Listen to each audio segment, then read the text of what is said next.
दोस्तों, आज की कहानी है बहू रानी, ऐसी भी क्या कंजूसी।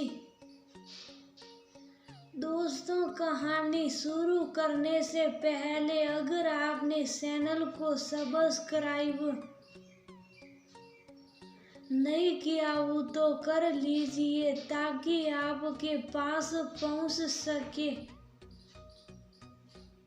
हर नया वीडियो।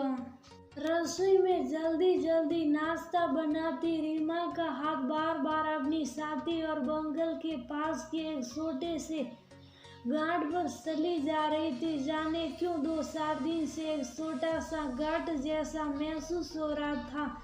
ज्यादा तकलीफ नहीं थी तो ना ही रीमा ने अधिक ध्यान दिया और ना ही घर में किसी को बताया। वैसे भी अपनी शारीरिक समस्या रीमा घर में कम ही बताती थी। जानती थी कि उसकी छोटी भी समस्या जान उसके पति और सासू माँ डॉक्टर को दिखाने की जिद करेंगे और डॉक्टर के पास जाना मतलब महीने का हिसाब किताब गड़बड़ होना था।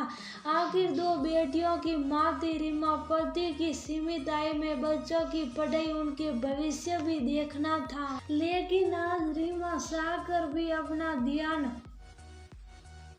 उस गांठ से हटा नहीं पा रही थी। काम करते करते हाथ से छू कर देख लेती। आज थोड़ा दर्द जैसा महसूस हो रहा था। दबाने पर और आकार में भी कुछ बड़ा लग रहा था। क्या हुआ, बहुत थकी लग रही। तबीयत ठीक नहीं तो कुछ देर आराम कर ले। अपनी बहू के चेहरे पर थकान देख राधा जी परेशान सी हो उठी। नहीं माँ, ऐसी कोई थकान नहीं, बस बच्चों की चिंता है।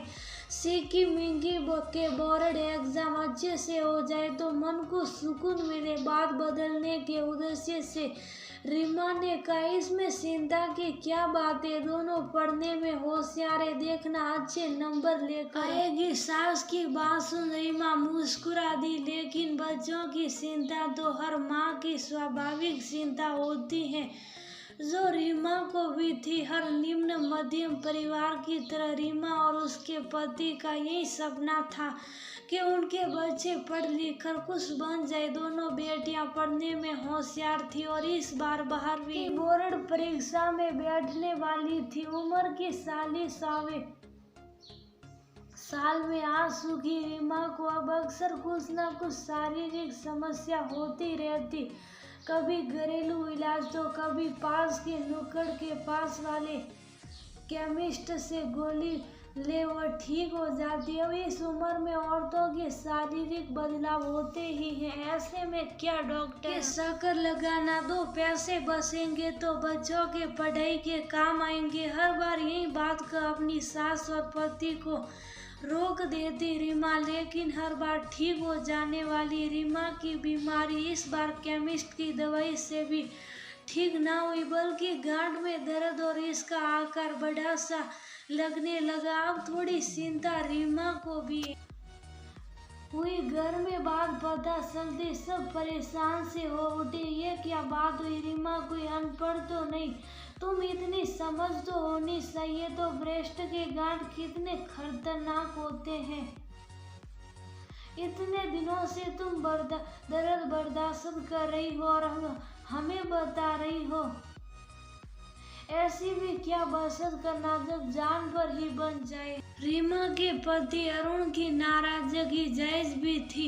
अगले दिन ही रीमा को ले अरुण डॉक्टर के पास गए। सारी बात सुन पहले तो डॉक्टर साहिबा ने भी रीमा को अच्छा खासा लेक्चर सुना दिया। सारे टेस्ट और मेमोग्राफी करवा कर लेकर आई। अब रिपोर्ट देखने के बाद ही कुछ कह पाऊंगी। सारे टेस्ट और मेमोग्राफी हुई, पैसे तो जो लगने थे लगे। घर पर माजी सिंकी मिंकी अरुण और रीमा की भूख प्यास मिट गई। इस चिंता में कि अगर कोई बड़ी बात निकली तब क्या होगा, इसी उधेड़ बुन में 2 दिन निकले। आज डॉक्टर से रिपोर्ट्स लेकर मिलने जाना था। रीमा और अरुण एक दूसरे का हाथ थामे सांस रोके डॉक्टर साहिबा के चेहरे को पढ़ने की कोशिश में लगे थे। देखिए अरुण जी, आप भाग्यशाली हैं कि ये गांठ कैंसर की गांठ में तब्दील नहीं हुई है अभी, लेकिन हाँ, ये गांठ कैंसर की बन भी सकती थी अगर आप और देर करते। रीमा को घूरते हुए डॉक्टर साहिबा का, अभी इसका एक ही इलाज है और वो है ऑपरेशन। रीमा का ऑपरेशन कर इस गांठ को जितनी जल्दी हो निकाल दिया जाए उतना ही बढ़िया होगा। और हाँ, अगर आप कुछ समय पहले आ गए होते तो शायद इस ऑपरेशन की भी जरूरत ना आती, दवाइयों से ही इलाज हो जाता। डॉक्टर की बात सुन रीमा और अरुण ने चैन की सांस ली। जल्दी ही रीमा का ऑपरेशन कर डॉक्टर ने वह गांठ निकाल दी। कुछ ही दिनों में स्वस्थ और रीमा घर आ गई।